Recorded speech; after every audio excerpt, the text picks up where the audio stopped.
آتے ہیں ہم پہلے سوال کی جانب. کون ہوگا اگلا وزیر اعظم؟ یہ سوال میرے ذہن میں بھی ہے، آپ کے ذہن میں بھی ہے، اور آپ جاننا چاہتے ہیں کہ یہ جو پینلسٹ بیٹھے ہیں ان کی رائے کیا ہے. تو ذرا سلائیڈز آن ایئر کیجئے اور ہم اپنے پینلسٹ کی اوپینین بھی اس پہ لیں گے کہ کون ہوگا پاکستان کا اگلا وزیر اعظم 8 فروری کے انتخاب کے بعد. یہ آپشنز آپ کے سامنے رہیں، 4 آپشنز میری سکرین آپ کو دکھا رہی ہے کہ کون ہوگا اگلا وزیر اعظم پاکستان.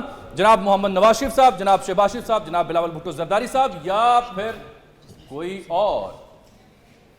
تو آئیے پہلے اپنے پینلسٹ کی جو اوپینین ہے اس سوال کے اوپر وہ لیتے ہیں کہ کون ہوگا اگلا وزیر اعظم.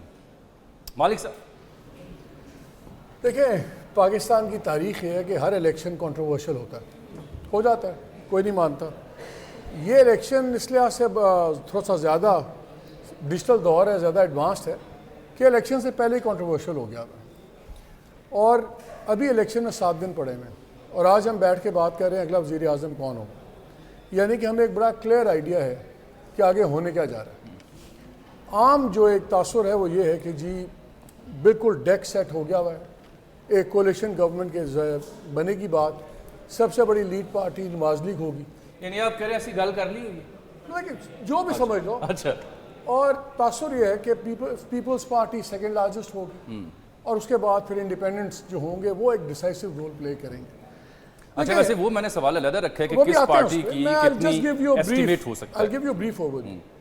اب میرا خیال ہے کہ ایک چیز تو بڑی کلیئر ہے کہ اس وقت ایک پارٹی تو زیر تاب ہے، پی ٹی آئی، اس میں کوئی شک نہیں ہے، نظر آ رہا ہے. نہیں. آج بھی جب انہوں نے کال دی بھی تھی کہ وہ ان کے کینڈیڈیٹس نکلیں گے، اپنی مارچز کریں گے اپنے حلقوں میں، تو ہم نے دیکھا بڑا ہیوی ہینڈڈ ٹریٹمنٹ ہوا. لاسٹ خبریں آنے تک کراچی میں لاٹھی چارج بھی ہوا، 2 تلوار پہ 3 تلوار پہ. کے پی کے اندر کچھ جلوس نکل آئے. کل ہم نے دیکھا کارنر میٹنگ ہوئی تو میاں اظہر کو اٹھا لیا گیا، 85 سال کے آدمی ہیں. تو ایک تاثر یہ بن رہا ہے کہ دکھایا جا رہا ہے کہ خوف کی فضا بن جائے. میرا خیال ہے یہ آنے والے 7 دن ایک موقع ہے اداروں کے پاس، اسٹیبلشمنٹ کے پاس، سب کے پاس، کہ اب تک جو بھی ہو گیا ہوا ہے اس میں تھوڑا سا توازن لے آیا جائے. کیونکہ اگر یہ اگلے 7 دن ڈیسائیڈ کریں گے کہ 8 تاریخ کو جو الیکشنز ہیں اس کو لوگ کیا کہیں گے، اس کو جنرل الیکشن کہیں گے کہ جنرل الیکشن کہیں گے. Very important. یہ بڑا امپورٹنٹ ہے کہ یہ چیز اب طے ہونی ضروری ہے، کیونکہ ابھی تک جو لیول پلینگ فیلڈ کا کانسیپٹ ٹوٹلی چینج ہو گیا.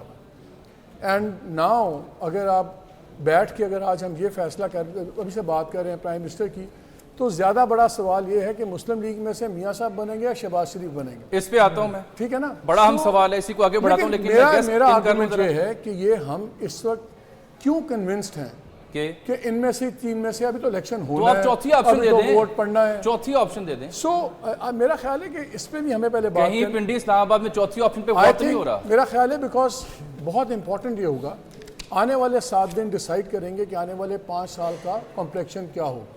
ٹرو. اور اگر ویری ٹرو. اور اگر جو لائٹلیہڈ ہمیں نظر آ رہا ہے کہ نواز شریف صاحب کی پارٹی اس وقت ایک فیورٹ پارٹی لگ رہی ہے، تو کیا اگر وہی چیز پلے بک کی واپس آتی ہے تو کیا وہ چل پائیں گے؟